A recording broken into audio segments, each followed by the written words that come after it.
either this caused the Japanese bond market to blow up, or the Japanese bond market caused this to blow up.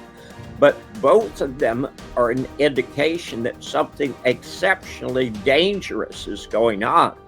If you looked at the credit default swaps for Oracle, the same thing is true. The chart is just, the numbers are just off the chart. And something very, very bad is going to happen soon. And I'll tell you flat out, it's going to be worse in 2000. It's going to be worse in 2008. It's going to be worse in 2020, March of 2020, and could easily be worse than 1929. In CapitalCosm, my name is Danny. It is December 2nd, 2025, and my guest today is Bob Moriarty. He is the publisher of 321gold.com. Bob, thank you so much for coming on, my friend. It is always a pleasure, and I keep thinking how nice it would be if we didn't need to talk about anything because things have calmed down. They just never do. Yeah, we could talk about your dog. We could talk about all the toys he's torn up and the stuff that you've shown me here. But unfortunately, we live in a very tumultuous world. So let's go ahead and kick things right off here with the following chart. This is the overnight repo purchases for the last, I want to say the last year. And the reason I'm bringing up this chart is because if you recall last month when you and I spoke, it was when the Fed repo, we had $29.4 billion in repo purchases in a single night. And as you can see here, for the entire year, there's pretty much barren. And now things are picking back up again. Yesterday, I mean, it's so weird. Every time we have these discussions, Bob, like something happens in the repo market. But yesterday, you're looking at $13.5 billion in repo purchases. The day before that, $11.25 billion. And the reason why this is so significant is because, let's zoom out here a bit. You can see all the way back here in 2008, what happened here? You had some activity in the repo market. You can see here before the 2020 crash, activity in the repo market. You can see here activity in the repo market right around the time of 2000, the 2000 .com bubble. Is this a sign that we're going to witness a catastrophe, a crisis of similar or greater magnitude of any of these prior crises, Bob? What's your take here? In June of 2007, I was in Singapore with a group of about 10 mining analysts, and we were out for dinner, and the news came out about the Bear Stearns funds closing. It was late June of 2007, and I was sitting next to the derivatives manager at a major Australian bank. I won't identify the bank, but it's one of the big Australian banks. And we were half in the bag, between the whole group. We had polished off half a dozen or 10 bottles of wine. And I said, look, this is the big one. This is pulling the pin on the hand grenade, and this is going to blow the system sky high. And everybody tended to agree with me. And I turned to the guy who was the derivatives manager for the Australian bank, and I said, look, I mean, with these derivatives, you guys just making that shit up, right? And he kind of hemmed and hawed and said, well, yeah. Now, here's what's interesting. I wish there was some way you could overlay this with the Japanese bond market. Okay. Because this is what, well, either this caused the Japanese bond market to blow up, or the Japanese bond market caused this to blow up. But both of them are an indication that something exceptionally dangerous is going on. If you looked at the credit default swaps for Oracle, the same thing is true. The chart is just, the numbers are just off the chart. And something very, very bad is going to happen soon. And I'll tell you flat out, it's going to be worse in 2000. It's going to be worse in 2008. It's going to be worse in 2020, March of 2020, and could easily be worse than 1929. Now, do you remember what happened in September of 2019 in the repo market? According to this chart here, I mean, we're looking at a massive spike in the repo market. Exactly. In purchases. So right Exactly. here, September. Yeah. Well, When it here's what's absolutely bizarre. The repo market in 2019 blew up in September, but it was 6 months later that the stock market blew up. Now, you and I were talking before we started that we should at least talk about precious metals. What happened to the price of silver in March 2020? March of 2020, the price of silver plummeted. To what? I think $15, if memory serves me correctly, or $12. How about below $12? Yeah. Now, what's interesting is that when you have one of those big collapses in the price of gold or silver, if you go to your local coin store and say, okay, I want 10 500-ounce bars, they're not going to sell them to you. They can have the bar sitting on the shelf behind them, but they're still not going to sell it to you because they don't know if they can replace it. They're going to sit it out. But in March of 2020, if you saw silver go below $12 an ounce, what could a normal investor invest in by picking up the phone and making one phone call? What could they invest in? Yeah. Silver goes down to below 12, but you can't walk into a coin store and buy a silver bar. You could buy the paper contract. You could buy the ETF. Mm-hmm. And interestingly enough, and I would highly advise anyone listening to this pay attention to it, if you go to the Sprott ETFs, it will show you the premium or the discount to the market price. And in March of 2020, you could buy the Sprott Silver ETF, PSLV, at a 10% discount. Now, you know I'm a contrarian. And when the PSLV was selling at a 10% discount, I was buying silver under $11 an ounce. Now, if you go back from March of 2020 until August of 2020, what did silver do? It went sky high. It went up to $30, I believe. $30 an ounce. Okay. Yeah, at least 150% gain in the price of silver. I mean, we look at the gain over the last year. Do you know offhand how much silver has gone up in the last year? It's gone up like I want to say close to 100% or so. You're very close. It's 88%. 88%, yeah. So, but it went up 150% from March of 2020 until August. So from a one year basis, it 1 year ago is at $30.50. So just almost 100%. Yeah. But the amazing thing is, and for some reason, investors are spring-loaded to cry when their stock or their commodity or their silver or their gold or the ETF goes down. They shouldn't do it. Now, do you know from September of 1929 until July of 1932 what the decline in the Dow was in percentage terms? It's like 80%? Or 90%. 89%. 90%, yeah. Okay. And here's where it gets interesting. I came up with kind of a loose rule. Anything that goes down, and I'm talking about real investments, anything that goes down 85 to 95% is going to climb 150%.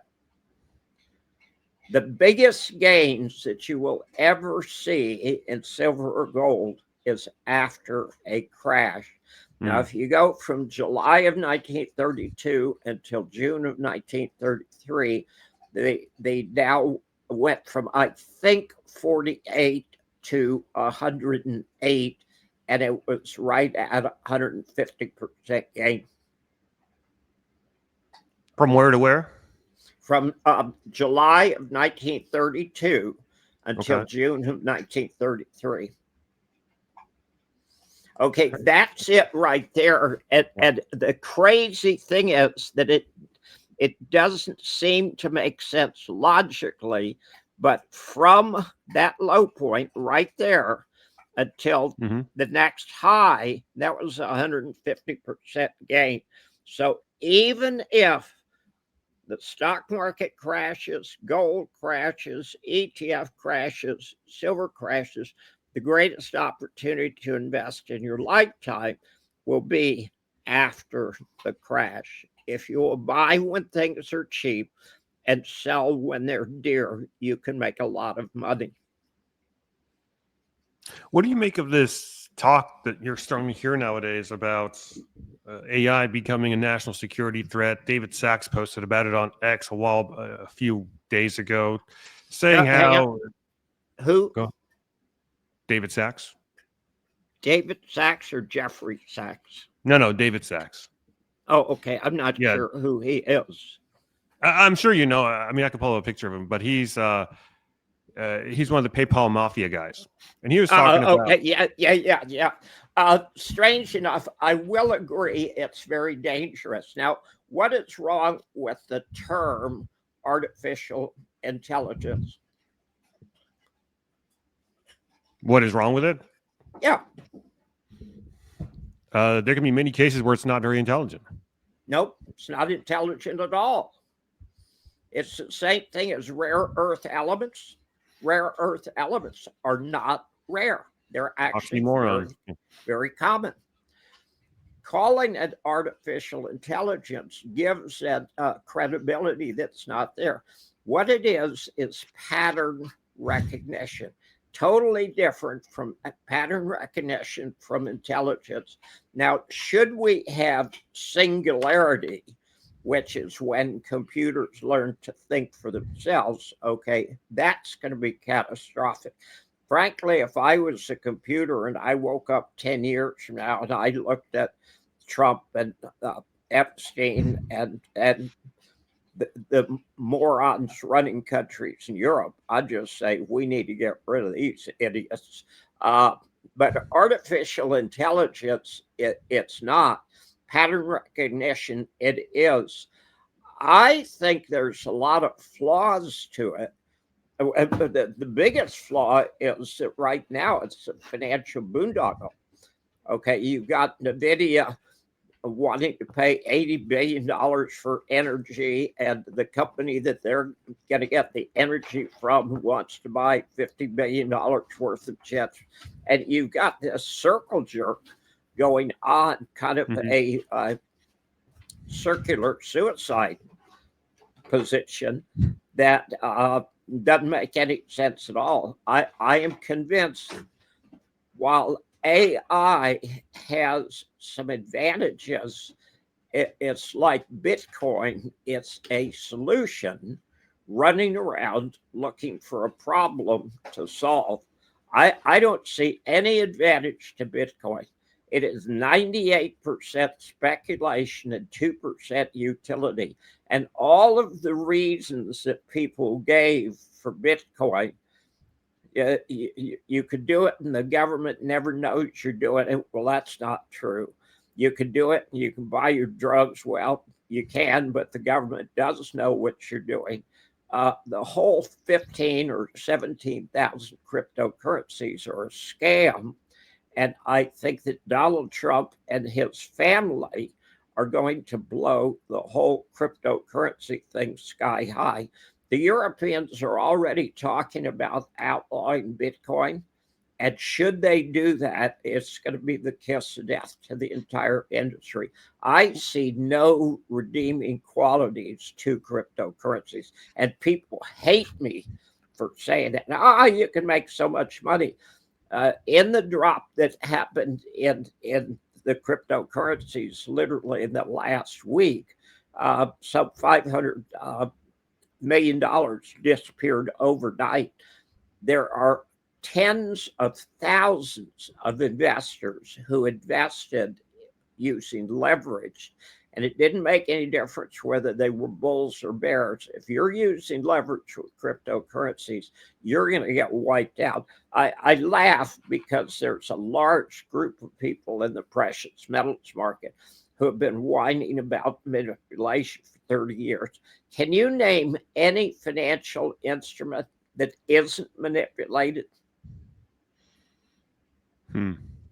You can't.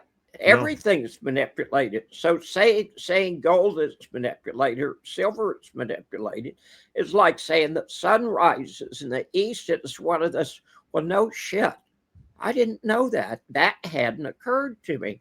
I'm going to change everything I do. Sun really rises in the east. Bitcoin is manipulated more.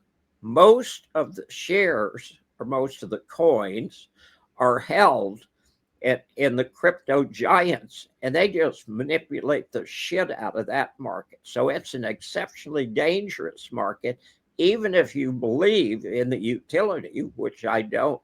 So cryptocurrencies are going to blow. AI is going to blow. The stock market is at record highs, and then Donald Trump and his minions at the Department of War are committing war crimes. But don't you think they'll pull out everything in the kitchen sink to try to keep the market afloat? And even in a non-direct way, by just giving people checks to spend, by just giving people, he's talking about eliminating income tax. He's talking about all of these things that would result in a huge fraction of that money being injected into the stock market and in the banks. Who said that? Donald Trump. Who said that? Donald Trump? Wasn't Donald Trump the guy that was going to end the war in Ukraine in 24 hours? Wasn't Donald Trump the guy that was going to reduce the cost of government? Wasn't Donald Trump the leading candidate for the Nobel Peace Prize? Are we talking about the same Donald Trump? Yeah, but those are things that would have benefited the common man. I'm talking about things where his billionaire buddies would benefit in this case. His billionaire buddies are all part of his family. I was really embarrassed the extent to which the Biden family turned into a bunch of low-class grifters. Okay. Some of the things like Hunter Biden's only qualification as a businessman would be to be the drug czar. But as cheap and nasty and corrupt as they were, a $249 bottle of cologne is obscene. Now, do you know who sells cologne? $249. I'm presuming it's probably got to be one of the members of the Trump family. That would be Donald J. Trump. Oh, there you go. Along with the $499 gold cell phone, along with the Trump meme coin that's lost 96%. There was a German countess who came out with a really great article a year or so ago. And she was talking the question, don't these oligarchs, aren't they ever satisfied? Why do they have to have everything? Why do they have to own everything? Why do they have to control everything? Do you recall seeing Bill Gates when he was chortling about his investment in vaccines? Was this recent? Well, it would have been 4 or 5 years ago, but Bill Gates, who had a lot he was bragging about it. He was bragging about the returns. He had put $100 million into Mhm. vaccine companies and made it tenfold return. Mhm. Now, if you come to me and say, hey, Bob, man, am I smart? I invested in XYZ and I made 10 times the money. I would be impressed, truly. And if I made 10 times my money, I would be impressed because it would make a difference in my life and it would make a difference in your life. But in Bill Gates' life, what the difference does another $1 billion make? Okay, that's a rounding error in his wealth, and it doesn't make any difference how much power he's got. Doesn't make any difference how much money he's got. He wants more, and there's something functionally wrong with that. And I don't know what the solution is, but the dichotomy between the wealth of the oligarchs and the wealth of the 90% that you and I are included in is getting so great that it will cause either a revolution or a civil war.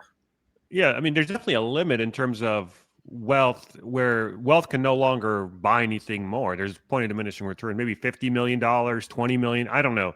But there comes a point where where you've bought all the nice cars, you've got the big house, and then you start buying influence and Yeah, you start exactly. dabbling in politics and start influencing the world to your whims. And, Well, let me because think when you're a billionaire, there's nothing left to buy. I mean, well, you can buy yachts, you can buy cars. There's really nothing left to buy except influence. All right, quick break here, because if you're buying gold or silver the normal way, you're probably overpaying by a lot. And that's because most retail dealers quietly tack on these huge markups, sometimes 10%, sometimes 20%, sometimes even 30%.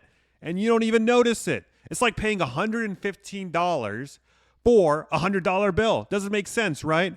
So that's why I've been using the Bullion Standard Pro. It's a membership that basically lets you buy precious metals at real wholesale prices.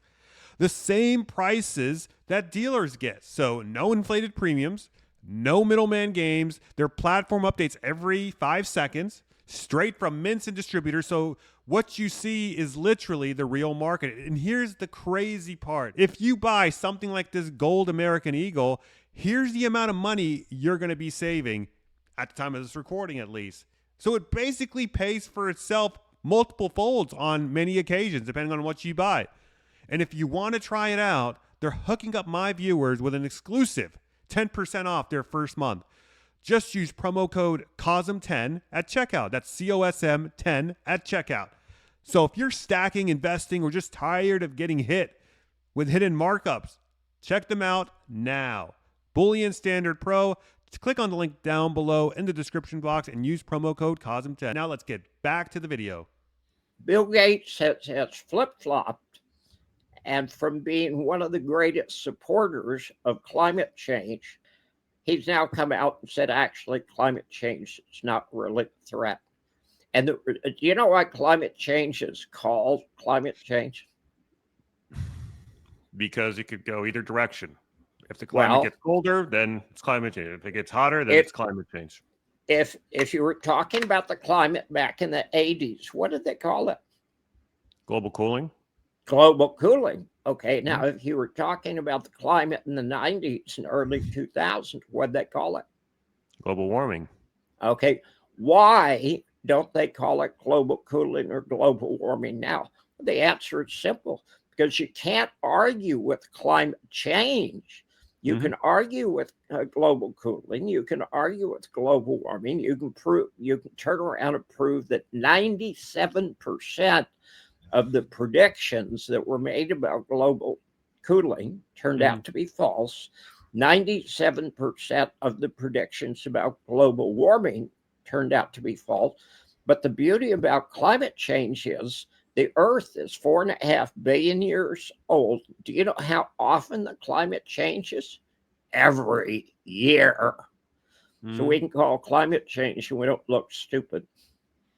Yeah, I mean, there's all sorts of how do you want to say deficiencies in the way that they model the climate, for example.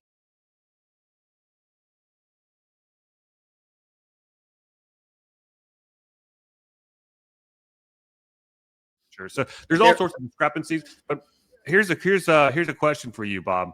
Okay.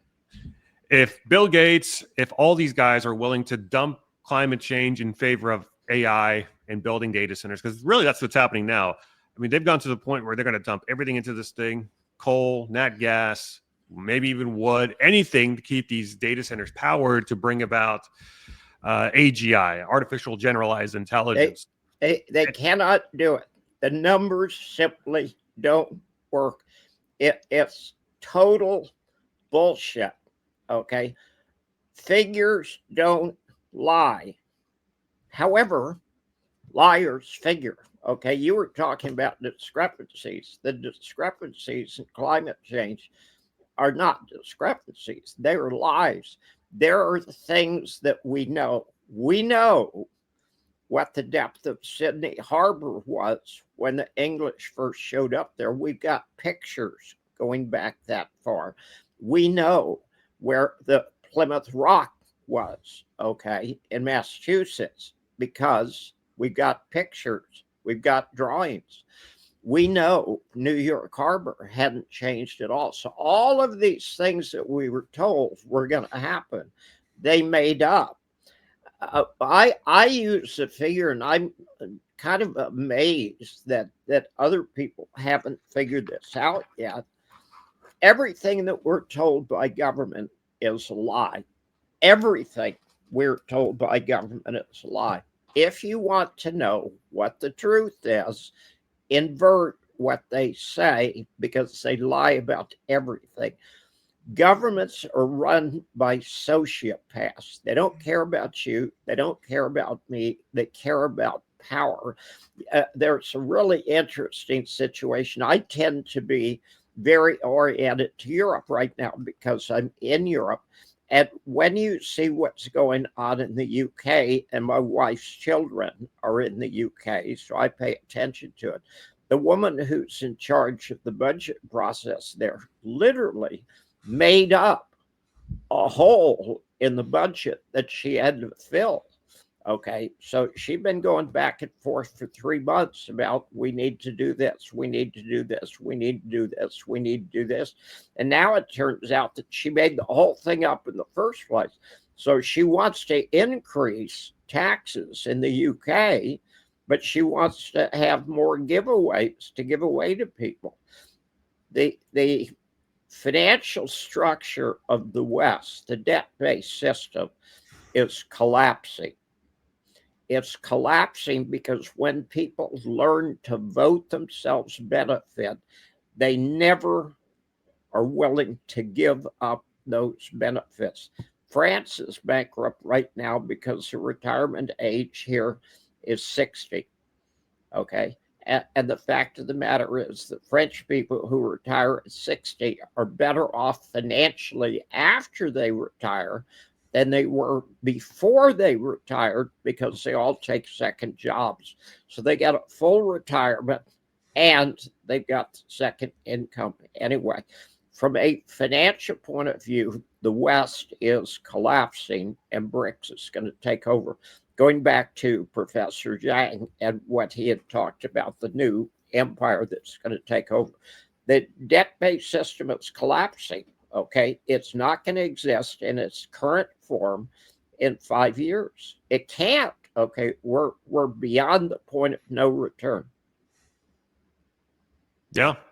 Well, it seems like we talked about the bond market earlier today. I've got the chart pulled up here. I know it's better late than never, but it took me a while to juxtapose these two charts together. But in orange, you've got the repo market spikes that we were just talking about at the start of the show, and in yellow, you've got the Japanese the Japanese 10-year yield here now up to 1.86%. And if you look at this thing, there does seem to be some interesting insights here. Let me pull it up on the daily. So this spike here in the yen yesterday corresponded to this spike here of the repo purchases. Well, here's what's really interesting, and you're a technical guy. I couldn't do what you're doing right now, but we just talked 10 minutes ago about overlaying those two charts. And the amazing thing is the spike on October 31st was right at the bottom. And that the spike at the Japanese market are hand in glove. So everything is connected. Well, here's what's crazy. See if you can overlay the price of gold at the same time with those two. Let's do just that. Okay, price of gold here is in blue. I don't know if you can see it. I'm telling you, I think, and my point was those are related, and I think that's exactly what those three charts say. Something bad is happening. I don't know what it is. I cannot predict it. But and check this out here, Bob. Check this out. This yellow, sorry, the reverse repo chart spiked in October 31st. That's really when gold locally bottomed here, and it has right exactly. And go ahead. You're saying something bad's happening? Yeah, I know something bad's happening. I just don't know what it is. Now you've got Oracle, the CDS on Oracle, and Oracle looks like it's going to go bankrupt. And what do you think they're going to do there? Well, I don't know what they're going to do. How are they going to keep this thing propped up? I mean, aside from just dumping a bunch of money into the system like they did in 2020. I'm trying to think, who was the king? Was it King Midas who went to the shore and told the tide not to come in? I'm not sure. Because we're humans, we tend to believe that we have powers that we don't have. Financial markets are so much bigger than human beings that you can delay things, but you cannot stop them. Yeah. And it's a complex system. I mean, you could be... Well, you just came up with the best chart I've ever seen. Okay. And it was funny because I was the guy who suggested it, and I'm not that smart. But literally, if you look at the price of gold, if you look at the price of the Japanese yen and the Japanese bond market, and if you look at the repo market, something's going on. Yeah.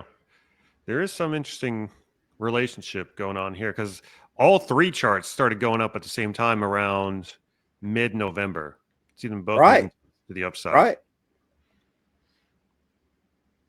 Well, if you look at the yellow line and compare it to the blue line, you've got a clear situation where the blue went up first and then it dropped, and then the yellow went up and then it dropped. So you've got up and down in all these markets, but those three charts say something very dangerous is happening. Yeah. Well, we saw what happened in, let's go ahead and pull it back up to 2020.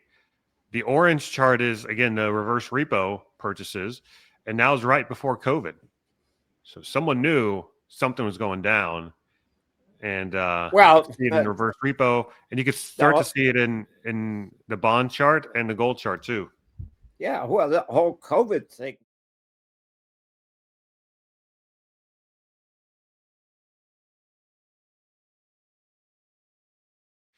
Oh, here's an interesting look too. I just found this. So yellow is Japanese yield, 10-year yield, blue is gold, and look at both of them just moving together. Yeah, yeah. Right? And that's scary. The cheapest I've ever bought gold was at $35 an ounce back in the late 60s. And if you go back to 2000, the low in gold was in August and September of 1999. I was actually able to buy gold for $227 an ounce when the lowest spot was to $252 an ounce. I was able to do it because there was some fraud in auctions, and the SEC forced one of the big auction houses into having a bunch of no reserve auctions on gold. And I bought probably 50 or 100 ounces of gold from my twin brother at $227 an ounce. $227 an ounce, man. Yeah. People would literally kill for that opportunity nowadays. But it's not really the gold price going up, right? And it's cliche, but it's the currency coming down. Well, it's a good thing that you pointed that out. If you think gold going up 220-fold in 100 years is a good thing, and a lot of people do, then you're going to be quite content with $40 a gallon gasoline. Mm-hmm. Because that's 200 times what it was 100 years ago. Yeah, oil is pretty cheap compared to, you know, inflation adjusted in real terms. So well, I think we're about to go into hyperinflation. You said they're going to do everything they can to control this, and I know this, but that all suggests that people know what they're doing. And frankly, I think that government people working for the government are a bunch of brain dead idiots who screw up everything they touch. And if they try to save the system, they're going to blow the system sky high. I mean, the Trump administration is literally committing suicide right now. it's very weird to see. His numbers are at not an all-time low, but in terms of his current second term, they are at a low. I think it's like he's got like 36% approval rating right now in the aggregate. 34. So that's there were times when it was lower during his first term, but this is a new low for his second term. So and you got the midterms coming up in about a year. It's not going to be pretty for him. So well, he's got to do something to turn it around. Yeah, he's going to do something to turn it around. He's got to do something radical. He's going to wish he had 34% approval rating, because that's going to look really good 6 months. All right. Well, Bob, thank you so much for coming on, my friend. Where can people find you if they want to see more of your work? 321gold.com. And if people are looking for interesting presents for Christmas, I've written a dozen books, and I've got fiction books, and I've got nonfiction books, and I've got autobiographies, and I've got a discussion of finance. I've got a discussion of autobiography, and I'm not a great writer, but I'm a good writer. Yeah. Well, today, I mean, you're a human writer. So much stuff today is filled with AI junk. Even on YouTube, like I'm seeing it on YouTube too. Like so many AI personalities popping up. Like here's what's crazy.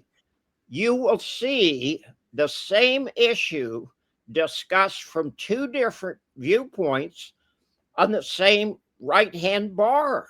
Okay, people are going to get so sick of AI. I don't think AI is a good solution. I think AI is a disaster. I don't see that it's good. And the fact there is so much crap, and you just pointed it out, it is absolute crap that people are putting out just because they can. Yeah. Well, we will have your human-derived books linked in the description box below, so people can check out your Amazon store and buy up all the books that they'd like. And we'll also have the link to your website, 321gold.com as well, so people check that out. And if you enjoyed this podcast, drop me a like, comment, go Bob, go in the comments section, and let me know your thoughts here. Did you agree? Did you disagree? Either way, drop me your thoughts. I do read the comments. And by liking, subscribing, commenting, and doing all the YouTube stuff, you do help in pushing this information, this message, this video, and this channel in the algorithm. So it may not seem like much, but it's a nice and easy, and most importantly, free way to help my growth and support me in the process. But if you'd like to support me monetarily, consider becoming a member at Substack. It's capitalcosm.substack.com. Become a member at $8 a month, $80 a year, and you get access to all of my stuff early and ad-free before the YouTube audience. And check out the list of affiliates we have in the description box as well. I do get commission on the affiliates. So by buying any one of those products, number one, you get a cool product that I endorse, but you also help in supporting the channel too. So with all that said, I appreciate your time, guys, and I will catch you later. Bye. Cool.